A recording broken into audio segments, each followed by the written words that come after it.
Hello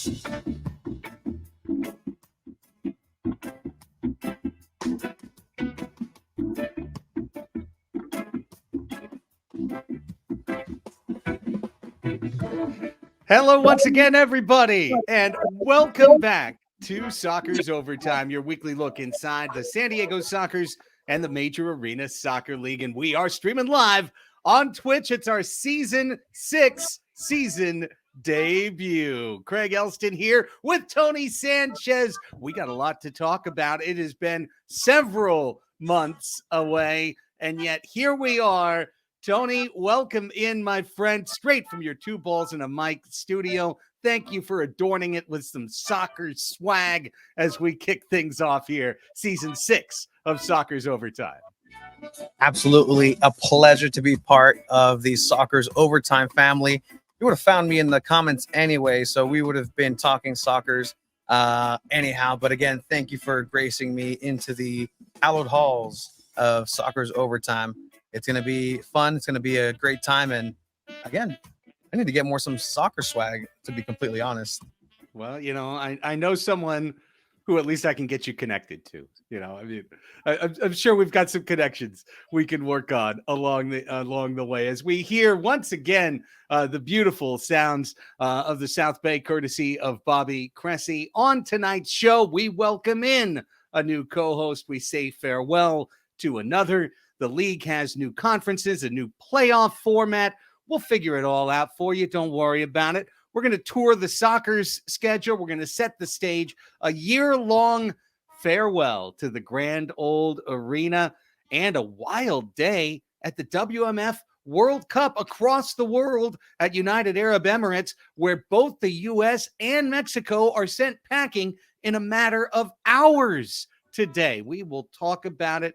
We'll break it all down. We welcome everybody who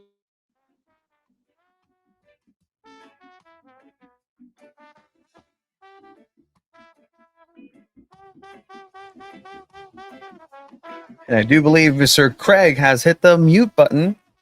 Let's see if we can get him back online here. on. There we go. Good to go. It's day one. I don't know what's going on. It told me I had unplugged my mic. It's right here. It's still plugged in. Oh my God, technology. Anyways, we're here, man. It is so exciting to be back with you. We also want to welcome everyone who's watching next day on our YouTube channel. You are equally welcome. We thank all of the next day folks. We thank everyone who's listening to the audio podcast. You probably forgot that you subscribed to the show. It's been over 5 months, and yet thank you so much. We are back indeed. So, Tony, let's just start off by answering a basic question. Where have we been? By this point, usually every summer we had 3 or 4 summer overtime shows.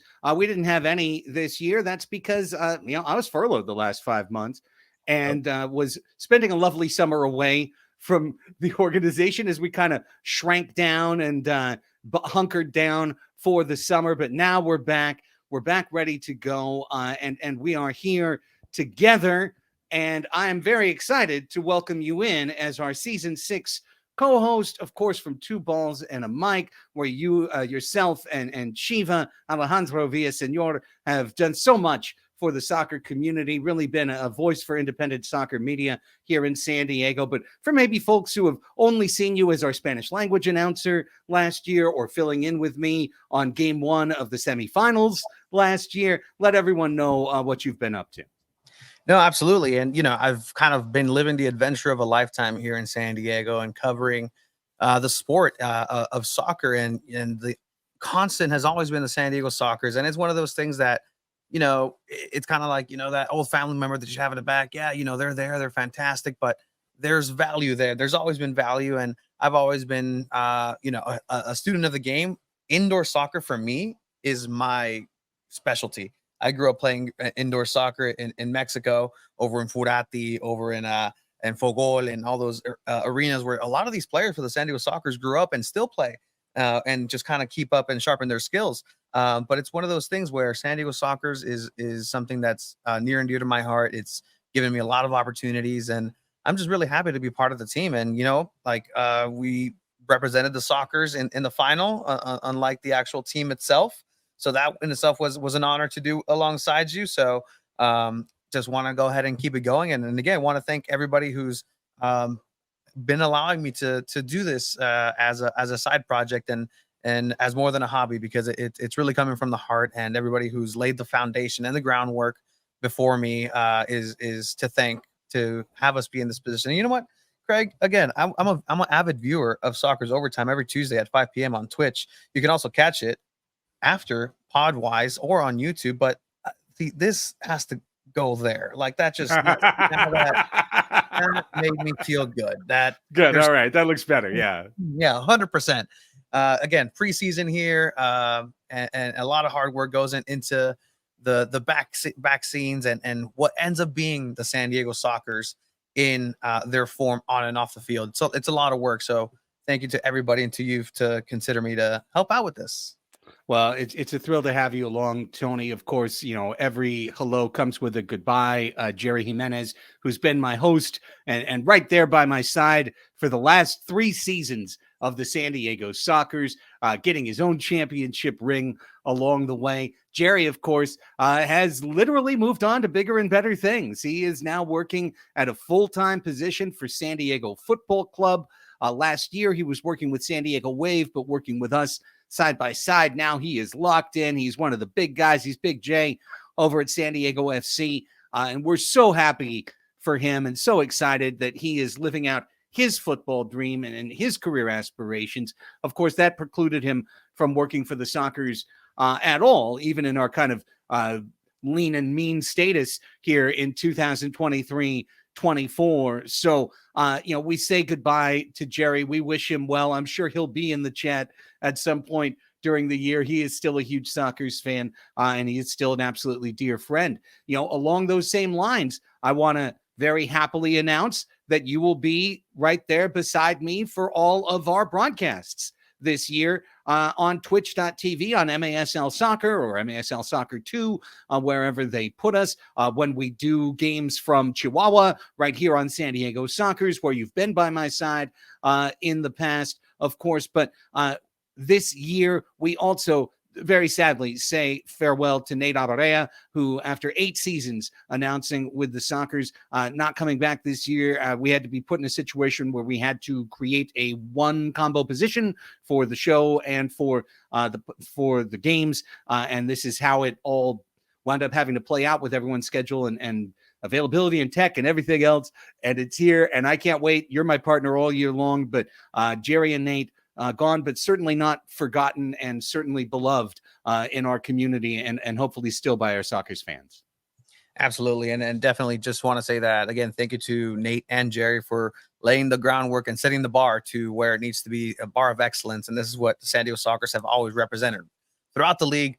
The people know San Diego Sockers. When the MLS comes in, they know the San Diego Sockers are here. When anybody comes in, NWSL comes in, they know the San Diego Sockers are here.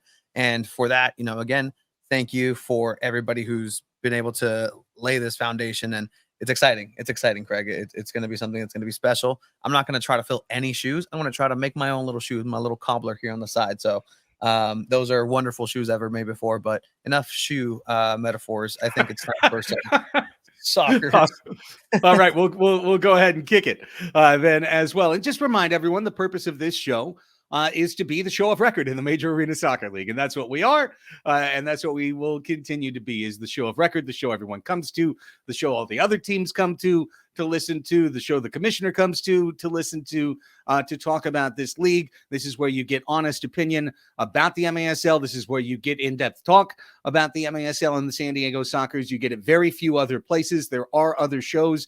Our friends up the road at Empire, we love them. Striking Fury, the guys in Baltimore, the guys in Milwaukee. But, we like to consider ourselves the show of record because we are the show of record. Also, of course, we'll be on Tuesdays at 5 o'clock. That is Soccer's Overtime's time slot. It's Tuesdays at 5. We did not go on this Tuesday at 5 because it was Halloween.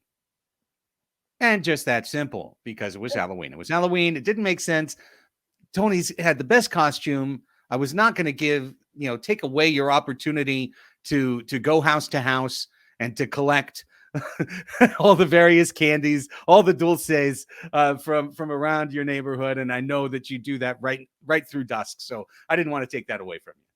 Yeah, no, absolutely. The Boris Pardo costume was just taking a little too much attention, but then people did the math. I'm like, aren't you supposed to be in tournament right now, sir? And I'm like, you know what? I think it's time to retire it. Not so many sweets. Doctor recommends not that many. We're working on it, but it's all good. It was ideal to start maybe today, and people taking that dad tax in candies to maybe enjoy some soccer overtime as well. Oh, I had a couple of those last night. There's no question about it. Before, like, they're all gone by today. With a 12-year-old in the house who's grown like 3 inches in the last month, all the candies are gone already. I had to grab a little mini Twix when I had the chance. All right, so happy birthday, Kara Ellen, in the chat. Soccer's overtime on your birthday. Absolutely. That's also, I mean, it was Halloween, but also we wanted to do this in your birthday. So yeah, amazing gift right there. Okay, I'm going to say right now, as an admonition to myself more than anything else, that this show's going to be a tight hour tonight, and we'll be done at 6. That's because both Tony and I need to be elsewhere in Chula Vista. I say elsewhere for yourself. I'm in La Mesa. I need to drive to Chula Vista because San Diego Wave FC has a playoff rally tonight. I think that's the right phraseology for it. And Casey Stoney, the head coach of San Diego Wave, will be there. I do the public address for San Diego Wave FC, have done so for 2 years.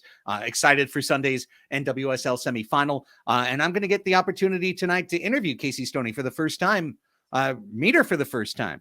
Because usually, all these games, she's down there and I'm up here, I'm up there. So it's going to be a lot of fun. That's 7 o'clock tonight at Novo Brazil. Down in Chula Vista. So if anyone watching wants to join us down there, and hey, why not? Show's going to be off at 6 so that I can get down there in time because around 7 o'clock, we're going to start doing our deal with Casey Stoney and chopping it up with the head coach of the Wave. But I believe you have a chance down there to take a picture with the NWSL Shield, et cetera, so on and so forth. Good chance to get all rallied up for Sunday night, 6:30 p.m. When OL Reign comes in to take on San Diego Wave FC. Okay, so here's what we're going to do on tonight's show. We're going to do some basic resets, okay? We're going to start by resetting where's the MASL. I think kind of have to do that every year. We're going to reset where are the Soccers, and we're going to talk through the big moves that we would have done individual shows on had we been here in the summer, and moves that, quite frankly, we'll talk about at greater length in future episodes because we're going to keep this one to a tight hour. So who's here, who's gone? We're going to go through all of that.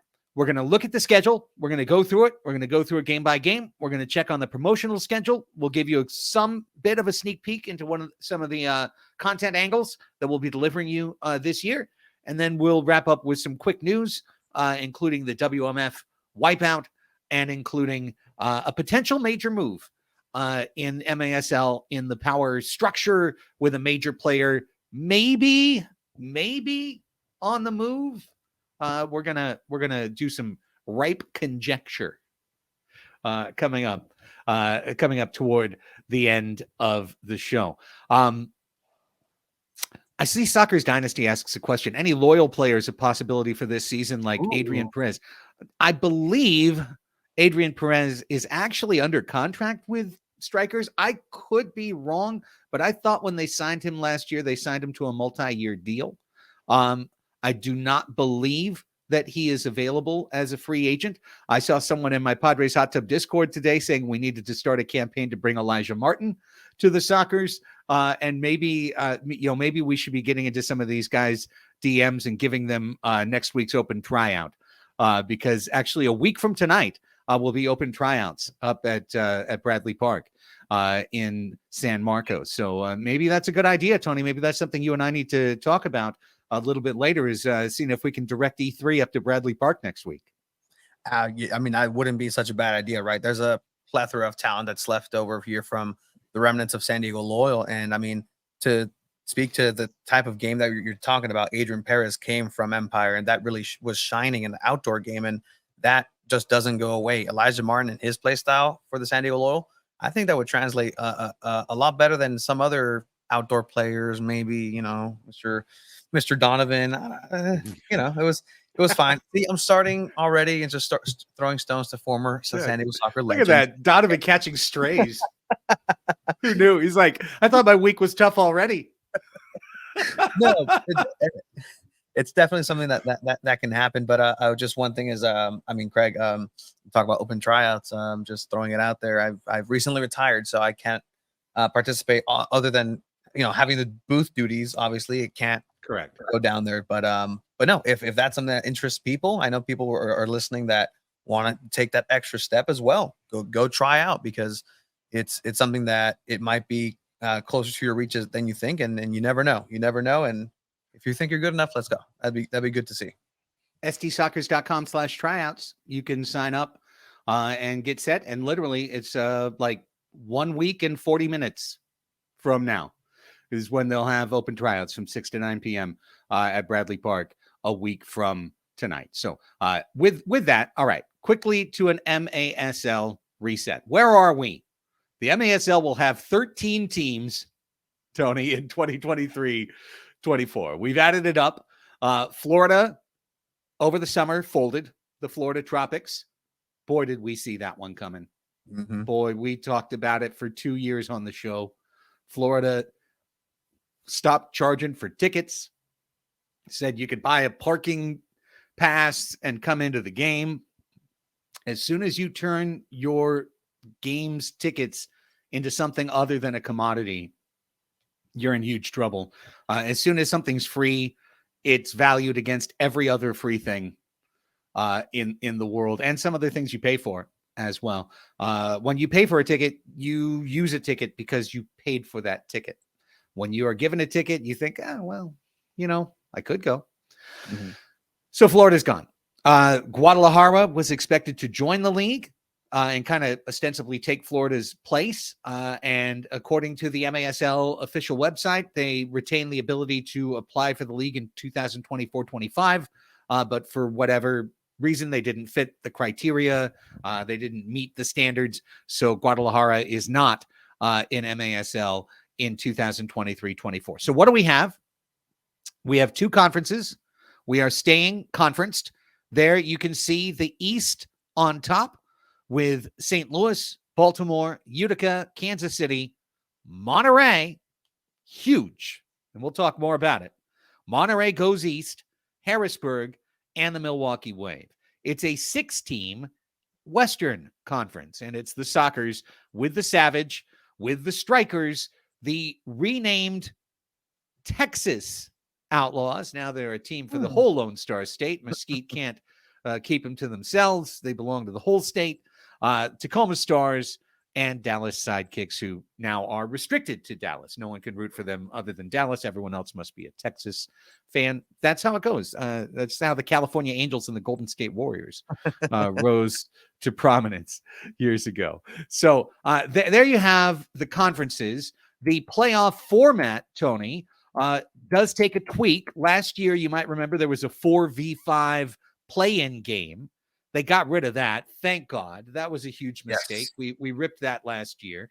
That's gone. So now top 4, each conference will make the playoffs. 1 will face 4, 2 will face 3. And it's the familiar format that you've come to know for the past several years, at least, with the home and home.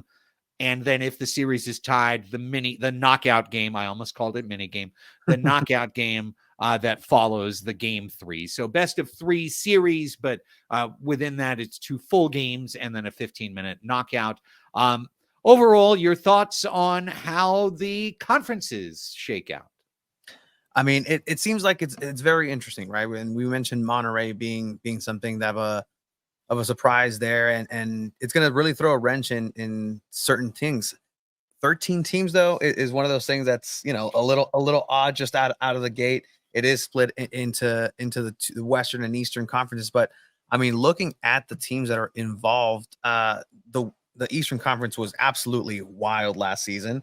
So it's one of those things where it can take a direction that is completely unexpected.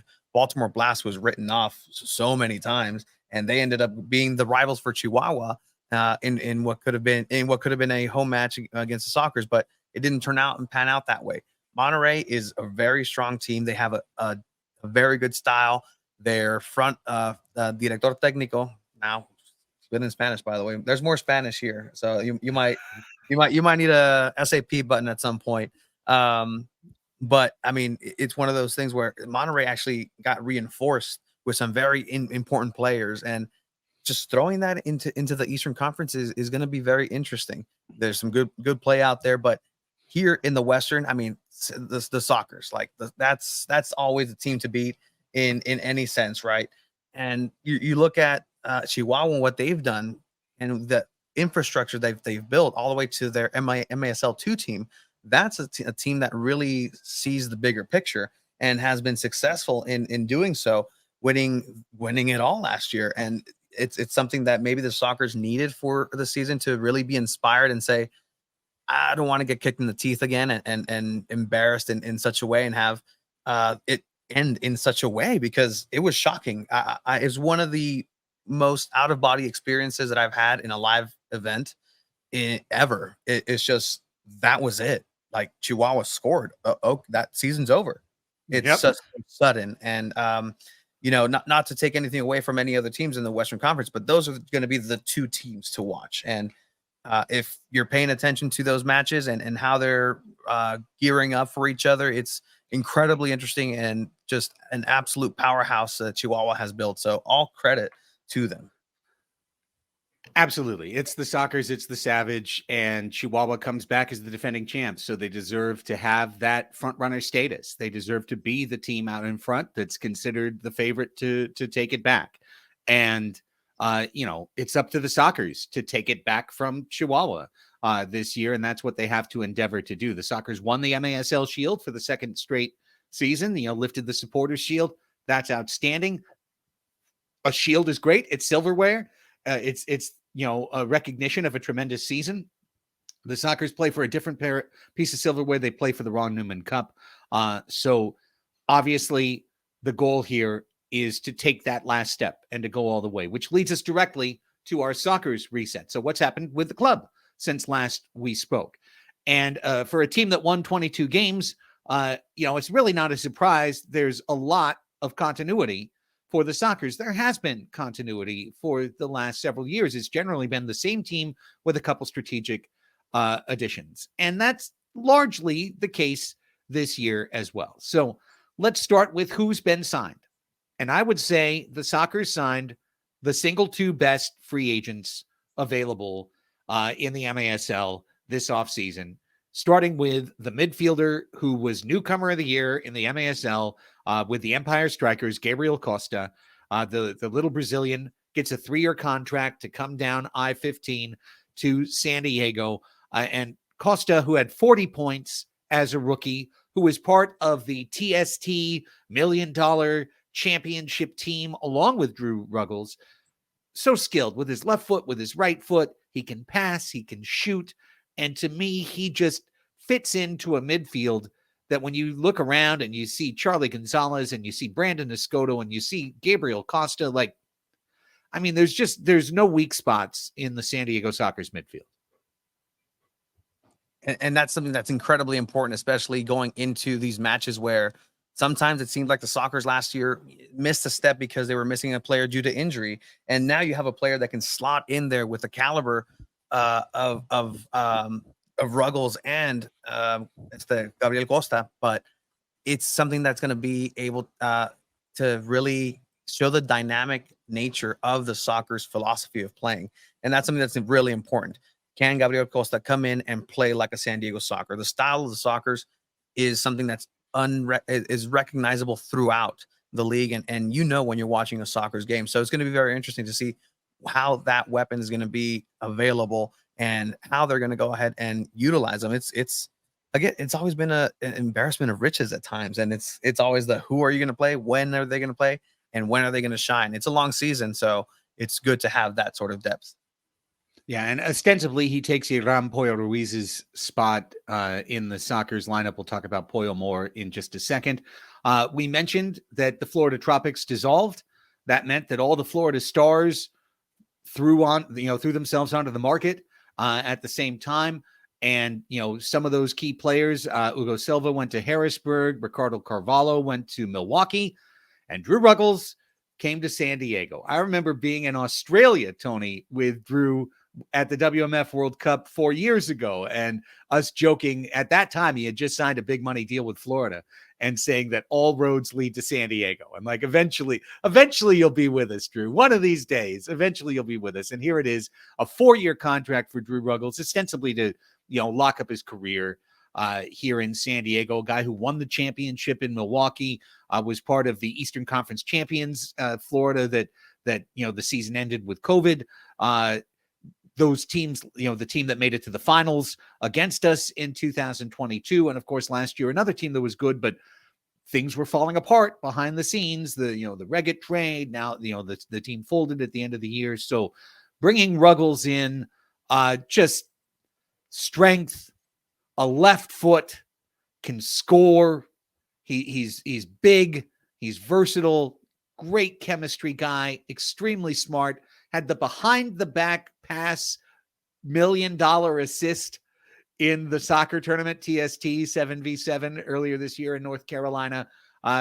Honestly, from a personal standpoint, I love Drew Ruggles so much. I just think this was inevitable in some way, but it is so great for Drew Ruggles to be part of the Sockers. And I mean, to quote on the announcement, listen to this, Craig, right? It's an honor to wear the Sockers jersey, said Ruggles, and I look forward to defending the badge with pride. It's an exciting team loaded with talent and veteran savvy, and I can't wait to go to work with all the guys in search for another championship. Grateful, hungry, and excited for what's to come. Doesn't that just want to make you run through a wall already? I just want to see this team go and fire on all cylinders. Yeah, it's so exciting. Ruggles is a special player. He's one of the best players in the entire league. He truly is. He's one of the, he's a defender of the year candidate every year, but he's not just a stand back and block shots guy. He is somebody who has the ability to move the ball. He's somebody who can be the sixth attacker for your team. He's got that type of foot skill. He can score from outside. He knows where to be. He's kind of a right place, right time kind of player as well. Drew Ruggles is just an A+. Honestly, Costa, I was on Nick Pereira's podcast a few weeks ago, and he sprung a question of, like, outside the Sockers, who are the players that you love to watch in the league other than me? And like, Gabriel Costa and Drew Ruggles are like right there at the top of the list for me. And last year I was like, well, Costa's one of the only guys in the league that just gives this team all kinds of trouble. He's going to be a handful for years. Nope. He's on our team now. Not going to be a problem at all. He's on our team. So 2 A+ signings for the Sockers, truly top of the list type signings for this club. And I understand our pedigree and reputation and everything that precedes it as a top flight organization, but it's kind of an embarrassment of riches to have guys like Costa and Ruggles on the team. Now, moving to re-signings from signings, these are all great news. And these are all guys, not coincidentally at all, whose visas were up. Cesar Cerda, Mitchell Cardenas. We're talking right there about the 2 top defenders in the league.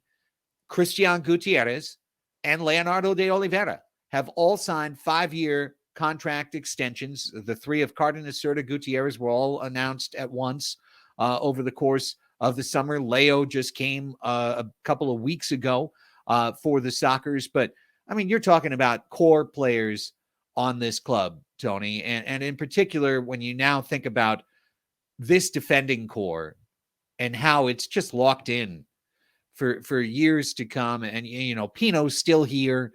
He's one guy I wouldn't expect to sign to a 5-year contract because he's still living in the Midwest.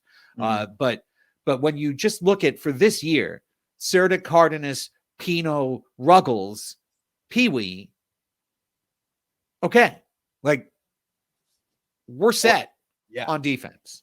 Where's the weakness? And that's the thing. Like, on paper, this team is poised to be one of the best teams and iterations of the Sockers in the last couple of years. And it's something that can potentially really play into like I was saying, that style that the Soccers have, that strong defensive style based on possession. Sometimes, yeah, it's indoor soccer. In Spanish, it's fútbol rápido. Sometimes it's fútbol slow with the Soccers, and just that slow build up from the back. And you need these dynamic players to go back and forth. Ruggles is going to go ahead and add that with his flair and his style, and completely a team, a unit. These players are tight knit, and they know each other like it's. They speak a language at times that is unspoken, and all they do is just really communicate with their passes, their timing, the vision that they have, and all put together, it's going to be something special. I mean, we talk about Leo. Leo's part of that midfield too. So now you're talking about Leo and Brandon as a front line, Costa and Charlie as a second line, Felipe right there in that group.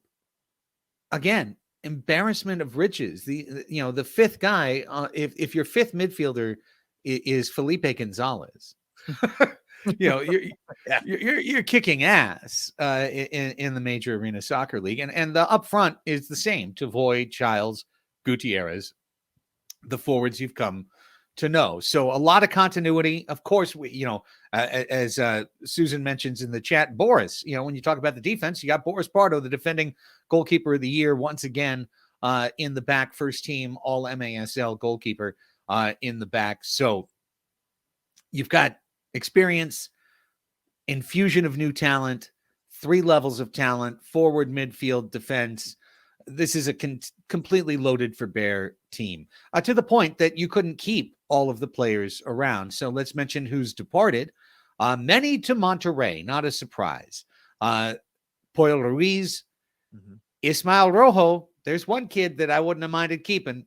And Irvin Mojica have left for the Monterrey Flash and will get to ply their trades in the Eastern Conference, not the West. Not against us directly. Soccers don't even play the Flash this season. So we wish them all extremely well. Ismael Rojo deserves to be a starter in this league, and if it wasn't going to be here, it needed to be somewhere else. So Monterrey works out great for us. Pollo, same thing. Mojica, young player, up and coming, and in a different world. I'm sure the Soccers would have loved to have kept him as the fourth forward, but I think his profile grew over the course of the season to the point where Monterrey was interested. So, good news for Irvin, bad news for the Soccers. And then we have to talk about who left for Empire. Gerardo Jurado will suit up for Empire Strikers this year in the Inland Empire. And hey, a retired number has moved north as well, because Paul Wright will be the head coach of the Empire Strikers, and his number one assistant will be Soccers legend Paul Doherty as well. So 2 of the great legends of soccer's past. If they can't have our current players, if we have all their current players with Charlie and Costa in our midfield, they can have our retired players with Paul Wright and Paul Doherty. But without a question, you're talking about 2 great soccer minds, 2 great players in the indoor game, and hopefully they will build something over time that will be formidable and will be once again a challenge to the Soccers. Because I do think, we're not going to do a team-by-team preview today. It'll probably be a couple weeks from now, to be honest. But I do think Empire, from a talent standpoint, could be taking a little bit of a step back. But maybe from an organization standpoint, they take a step forward. Who knows? Exactly. And this is something that you want to see, right? As the league grow and really have that talent spread out. And it seems like, sometimes you can only carry so many players in your hands, and you got to drop a couple here and there. And some might hurt a little more. I'm thinking about Irvin Mojica, right? Like, he was an up and comer. He played lights out at times. And again, like, people take notice of that. And the fact that he's going to be able to showcase that elsewhere is good for the league. And at the same time, the Soccers, they need that competition as well, because they need, diamonds sharpen diamonds. And if diamonds are going up against a wet, napkin, it's not the best at times. You become complacent. And we saw that a little bit at times where they didn't show up to play.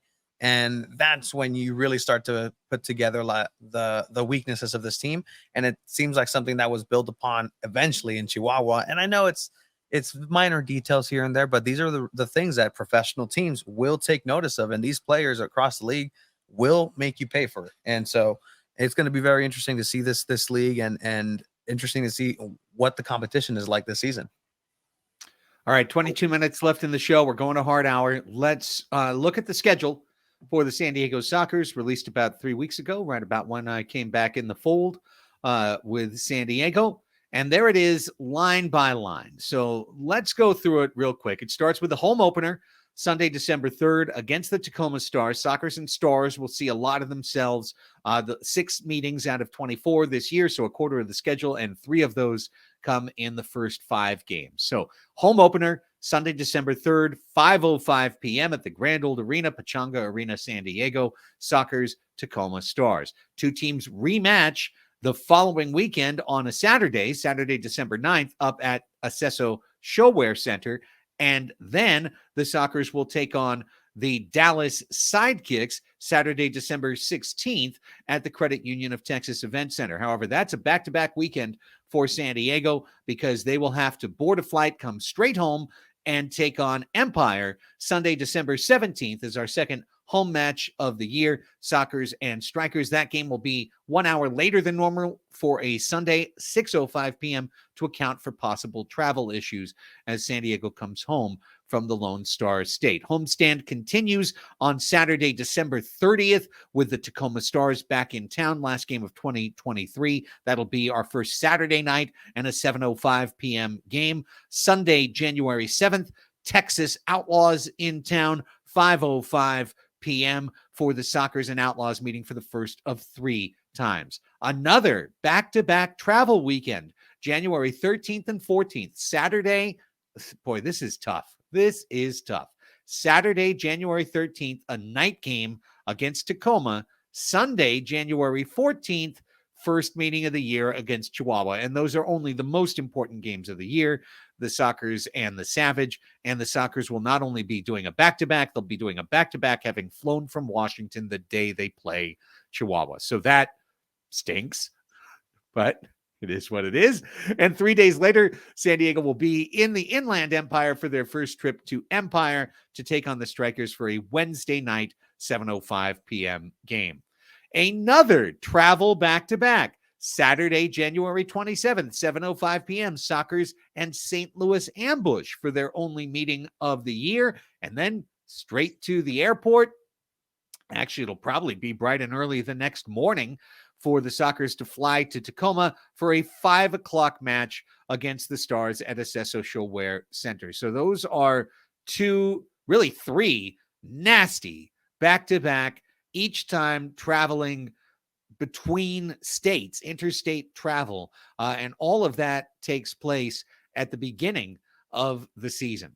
Things, I think, get a little bit easier from there, as that Tacoma game is the start of a 4-match road trip, which will see San Diego spend a weekend in Texas, Thursday, February 1st at the Texas Outlaws, Saturday, February 3rd at the Dallas Sidekicks, Friday, February 9th, a week later, they will go south of the border and take on Chihuahua from Corner Sport Arena. And that, of course, will be, once again, one of the most important matches of the year. A Thursday home game, February 15th, 7:35 p.m. for the Sockers to take on the Texas Outlaws. Some exciting stuff coming up in the promotional schedule for that. The following weekend, Sunday, February 18th, Sockers are up at Empire. That game will kick off at 4 o'clock locally. Then the following weekend, San Diego will host Kansas City, Sunday, February 25th, 5:05 p.m. Kansas City Comets in town once again, but for one time only this year. That kicks off a 4-match homestand heading into the final month of the season, as the Sockers on Friday, March 1st will host Empire. On Sunday, March 3rd, the third and final meeting of the year against Chihuahua. Note 3 matchups, 2 at home for the Sockers against Chihuahua. So if you just win home field, if home field only prevails between Sockers and Savage, San Diego's got an edge up for the MASL Shield again. However, one of those, they're going to be flying home from Tacoma, so should be interesting. Sunday, March 10th wraps up the homestand against Empire. Then a 3-match road trip, Sunday, March 17th at Empire, 4:05 p.m. 1 Eastern trip. It'll be a back-to-back, Friday, March 22nd at Milwaukee, 4:35 local time for that. Saturday, March 23rd at Kansas City, 4:05 local time for that. Fan Appreciation Night and our final regular season game at Pechanga Arena, our farewell to the Grand Old Arena game, will be Sunday, March 30th, 5:05 p.m. against the Tacoma Stars. And that allows Tony to get back on screen because that wraps up our look line by line at the schedule. In future weeks, you'll be able to be there as well, Tony. But some thoughts. I mean, I think honestly, it's not the most difficult schedule of the last 6 years for the San Diego Sockers. I think they've had tougher schedules overall. It certainly will be challenging, and I think a big part of it is how the team reacts to those 3 back-to-backs in the first 12 games of the year. Exactly. And it's really setting the tone early on in the year where you don't really have that time to adjust and take that back seat to say, you know what, our talent and the players are going to take us through. It's really a time to hone those skills and make sure that everybody is on the same page. And it's those road trips where, you know, it's the intangibles, right? Like the road trips, the new players come in, it's a tight knit group, but now you're going to be able to go and really represent exactly what you've been working on in these trainings. And that's another difficult aspect of this. In the MASL, the trainings could look so different. They can be in an actual field, or they could not be on a field. They can be in the arena themselves at times, and you know it's the Wild West. But one thing I will say is that Monterrey trip is not necessarily looking. It's looking great, not on the schedule, because that's a lot out of the players, and that's definite. Definitely something that I'm pretty sure everybody's rejoicing on. You travel in the country into St. Louis and have that now, but that Monterey trip was something that, at least looking at the schedule initially, is something that is going to be a weight off their shoulders, and I'm glad they're not traveling so much. And for that, I think it's definitely a little bit easier, or not as tough of a schedule as it was last year, including that Monterey trip, a couple of them. You know, Chris Toth has gone to Tacoma, so you know you're playing Tacoma 6 times this year, and Danny will still be there, but Chris Toth is going to be there as probably their number 1 goalkeeper. So, you know, I while the Sockers have just had Tacoma's number for ever, essentially in the modern game and in the MASL, I still think those are going to be tough games. Empire, by contrast, doesn't have Chris Toth, who I thought kept them in most of the games that you know, they were in competitively against with the Sockers the last couple of years. They're going to hope that Clayson DeLima takes a huge step forward this season, and maybe he can. You know, in the COVID year, he won goalkeeper of the year in that many seasons. So, you know, it's very possible that he could do that. But I like this schedule for San Diego. I think really probably the 9 points between the Sockers and Chihuahua probably are the 9 points that are going to matter the most in terms of how this conference table shakes out.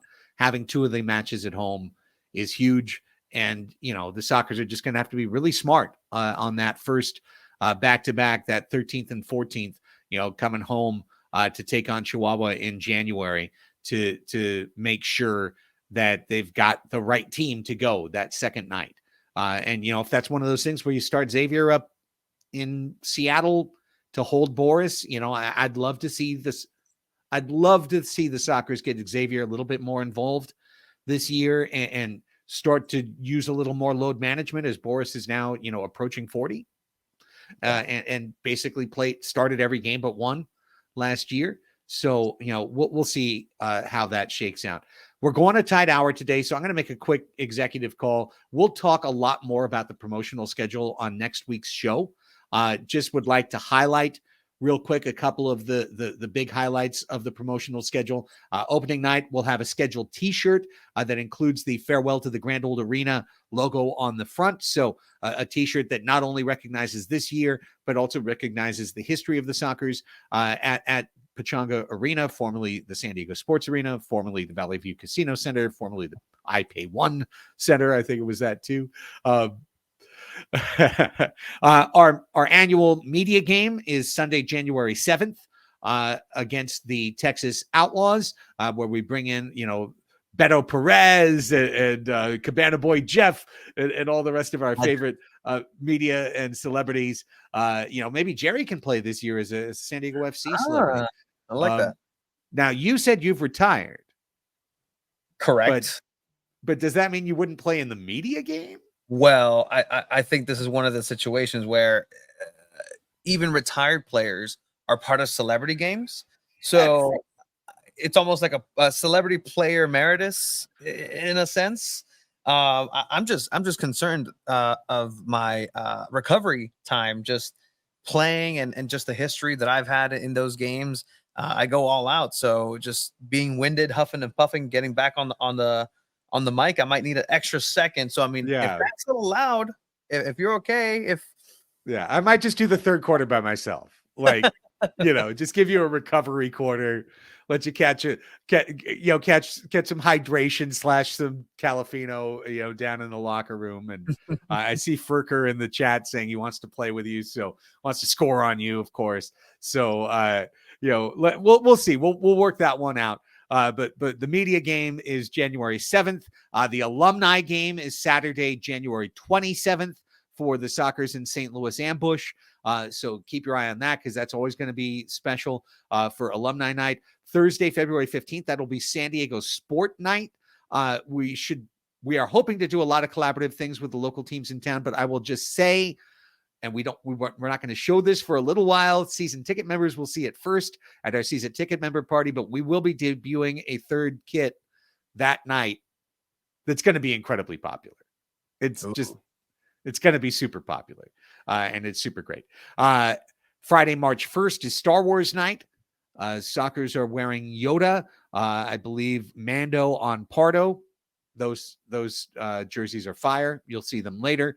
And then once again, Saturday, March 30th, Fan Appreciation Night. So just a very, very quick tour of the promo schedule. We'll go in much greater detail next week for every giveaway, every theme, etc. But those are kind of some of the highlights for the Sockers this season.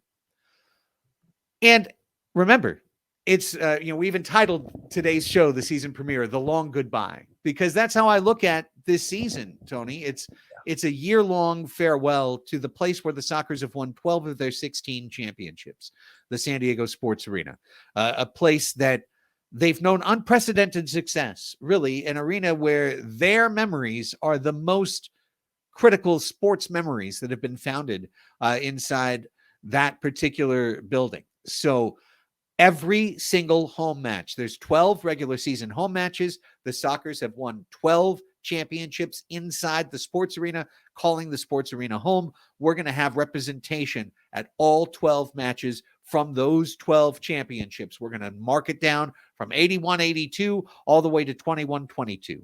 And have someone there for the first kick, have someone there, have a little bit of a history lesson to remind us of this incredible history that we are not leaving behind, but that we want to recognize in our final year before moving, of course, to the palatial new Front Wave Arena coming in September, October 2024, and the future home of the San Diego Sockers. So it's the long goodbye season, but it's one where we're really, like we've done so many times, tying the past to the present moment. No, it's a legendary arena here in San Diego for everything that has transpired, and the fact that the history of San Diego Sockers cannot be told without Sports Arena, and vice versa, is something that's incredibly near and dear to my heart as a San Diegan. And then it's something that, I mean, just being in that building is special. Being in the bowels of it, just going around and seeing, oh wow, there keep the Globetrotters net there, like just little things like that make this arena special, and all the memories that have transpired there are truly ones that I'll never forget, and the Sockers have been a huge part of that. And I think it's only apt that probably the biggest memory can be potentially another San Diego Sockers championship, a Ron Newman Cup in the Grand Ole Arena. That would be a story. All right, we've got 8 minutes left. We're doing a hard hour. So we've got two news notes here. The first one's bigger than the second, but Tony, this morning I woke up to shocking news. The WMF World Cup, which has taken place since 2015 and is in its fourth iteration. They played in 2015, 2017, 2019, 2021, got wiped out due to COVID. Plus, it was scheduled to be in Kiev, and you might have heard some stuff's gone down in Kiev the last couple of years. Mm-hmm. And this year in the United Arab Emirates, the WMF World Cup is still taking place, but no soccer will win the cup this year because back-to-back this morning, Mexico, the tournament favorite, Mexico, loses to Kazakhstan scoreless through 50 minutes. They go to penalties and lose 2-1 to Kazakhstan. And then right afterwards, the United States played Czech Republic, one of the top teams in the world, one of the top 5 teams favored to win the WMF World Cup. And for the second straight WMF World Cup, Czech Republic eliminated Team USA. 4-2 was the final score of that one. So, Drew Ruggles, Boris Pardo, Phil Salvaggio on the U.S. team, on the Mexican team, from Pino to Cerda to Cardenas to Escoto to Rene Ortiz. Of course, once again, half the Mexican team was Soccer's, and truly shocking. I mean, mini football is a tough sport, and if you hunker down, you can defend. And obviously, Kazakhstan defended today to advance. But hey, travel safe. We don't have to worry about injuries. Yes. There's all of that. Everyone gets out of it healthy. Get out of the Middle East. Get home. Get home safe. All of that is cool. But yeah, as Marlisha says in the chat, oof, like big oof. Especially Mexico. Like, if I'm being very honest, this is where Team USA was kind of scheduled to go out. Much like Mexico in the real World Cup, the round of 16 is where they're scheduled to go out. But in this case, Mexico was very much expected to move on, and did not. And I love Marlisha saying, yeah, all mini football should use target score like they did at TST. I mean, I'd love to see it. A World Cup, it's tougher to agree to that kind of score change. But hey, big time bummer. No WMF World Cup ceremony this year before opening night because we don't have any players from Kazakhstan or Czech Republic or UAE or whoever the heck's going to win it. It's not going to be us. Yeah. I mean, selfishly, right? Like, no injuries. You said it. Like, no injuries. Come back, a little bit fresher, start the season off and start revving up for the San Diego Sockers. And, obviously you want to see them succeed, but man, that is an absolute shock. Who knew? Kazakhstan, absolute powerhouse. Who knew? Kazakhstan. I know in 2015, I called a Kazakhstan group stage game, and it was the single most stressful roster I've ever been given in terms of how the hell do I say that? Oh boy. 8 syllables that don't seem to fit together in any way, like a Tetris gone wrong.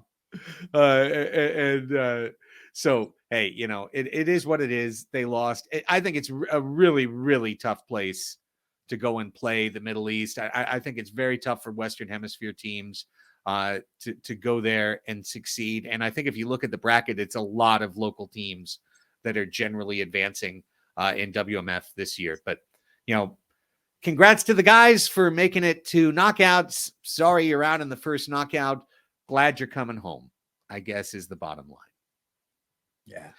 Last but maybe not least, I noticed that yesterday the Texas Outlaws announced the signing of defender Uzi Tayu to a free agent contract. Now, why would that be of interest to me, Tony? I mean, that's a particularly good player that we were seeing here in the Californias. And it might lead to other moves, perchance. Well, I know there was that one year that Uzi played in Baltimore, and I think Frank played in Sonora. But other than that, Uzi and Frank Tayu have played on the same team every year, from Vegas down to Monterrey and back up to Empire. And I wonder, because Frank was in the Middle East. Yep. Pretty hard to sign a contract and announce something in the Middle East. I would put my money on Frank Tayu being a Texas Outlaw this year. And that would kind of clean the cupboard in Ontario, where you're now, you talk about where we are stacked up 3 deep on 3 levels. Yeah. Okay, Toth at the goalkeeping level, one of the best keepers in the league. Goodbye. Costa at the midfield level. Goodbye. Tayu has been the engine of your offense. Goodbye.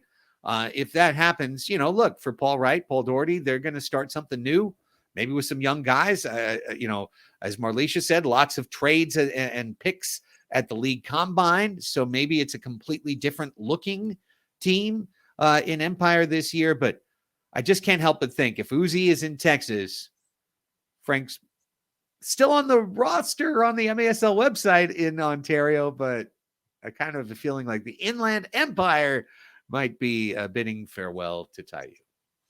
Yeah, no, and that's something that, you see the Empire Strikers a lot, and we got to see them punch the Sockers in the mouth a couple times and really give it to them. It was the powerhouse of this team that they had, as you were mentioning. But yeah, this is going to be almost, it's already kind of playing out as one might think. And if you were a betting man, Craig, I don't know if you are, but no, yeah, absolutely not. Nope, no sirree. Only with fake Monopoly money. We'll try it out, but no, that's going to be an interesting maneuver to see if that ends up unfolding that way. And I mean, I'll take your word for it, Craig. I'll put on a tin hat with you on that one. All right, look at this. It's the top of the hour, and we're ready to wrap up the show. We've made it through the menu. We did it. I set a goal, and we achieved that goal. Season 6, Episode 1 of Soccer's Overtime, the long goodbye. We now get to say goodbye to this particular episode. I want to say very special thanks to our producer, Tony Sanchez. Yes, thank you for being the man behind the scenes, all the technical wizardry to get us up live on Twitch. We thank you so greatly. Thanks to everybody who found us. I know we only put up the show about 4 hours notice today. So thanks to everyone. It looks like our regular audience found us. No problem. We will be back next week, regular time slot, Tuesdays, 5 p.m., live on Twitch. Next day available on YouTube. Next day available on our podcast feeds. So stay tuned for that. And if you've got a wild hair, we'll see you in an hour down at Novo Brazil in Chula Vista for the Wave Rally. Tony, where can everyone follow you? Everybody can go ahead and follow me at _ Tony Sanchez, TonyZanchez, or at 2 Balls and a Mic. That's where you can find me talking soccer outside of the walls. Follow me on 619 Sports and Life on Instagram. You can follow me on X if you want at 619 Sports. I still occasionally post there. I just like the format, but I still do it because I'm a professional and I have to sometimes complain about the Padres. And when I do, I usually do it on X. All right. Follow the Sockers, of course, at San Diego Sockers on Twitter, which is called X, on Instagram, on TikTok, as well on Facebook. And we will talk to you next week. For Tony Sanchez, I'm Craig Elston. Have a great rest of your week. We'll talk to you next Tuesday. Until then, take care and go Sockers.